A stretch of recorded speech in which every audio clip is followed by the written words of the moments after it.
Hello. Exactly 1 month back మన ఏపీలో ఈరోజే ఫ్రీ బస్ అయితే లాంచ్ చేశారు. Free bus scheme.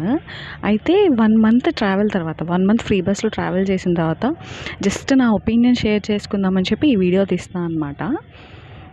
అంటే నాకేమనిపించిందంటే నేను ఆఫీస్ రీచ్ అవ్వడానికి daily morning and evening almost 50 kilometres అయితే నేను బస్‌లో ట్రావెల్ చేయాల్సి ఉంటుండే. సో, ఈ స్కీమ్ లాంచ్ చేసిన తర్వాత నాకేమనిపించిందంటే బసెస్ అనేవి ఓవర్‌లోడ్ అవుతున్నాయి. దానివల్ల బసెస్ ట్రబుల్ ఇవ్వడం కానీ, ఆగిపోవడం కానీ అలాంటివి జరుగుతుంది. అండ్ ఇంకొకటేంటంటే ఈ బసెస్ ఓవర్‌లోడ్ వల్ల ఊరికే అంటే జనాలు ఊరికే తిరుగుతున్నారనిపిస్తుంది నాకైతే.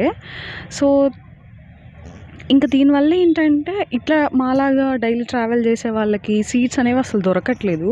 చాలా కంజెస్టెడ్‌గా అట్లా ఉంటున్నాయన్నమాట బసెస్ అసలు. ప్రైమ్ టైమ్స్‌లో అయితే మరీ దారుణంగా ఉంటున్నాయి బసెస్.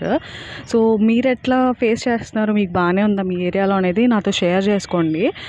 అండ్ అంటే నాకేమనిపించిందంటే మేబీ ఈ ఫ్రీ బస్ కాకుండా టికెట్స్ రేట్ తగ్గిచ్చేసి కొంచెం తగ్గించినా బెటర్ ఉండేమో ఈ స్కీమ్ కంటే కూడా నాకనిపించింది. Please don't get offended. ఇది జస్ట్ నా ఒపీనియన్ మాత్రమే. సో, మీకేమనిపించింది ఏంటనేది కూడా నాతో కామెంట్‌లో షేర్ చేసుకోండి. అసలు నాకే ఇలా అనిపిస్తుందా? లేకపోతే మీలో ఇంకెవరికైనా ఇలా అనిపిస్తుందా అనేది కూడా నాతో షేర్ చేసుకోండి.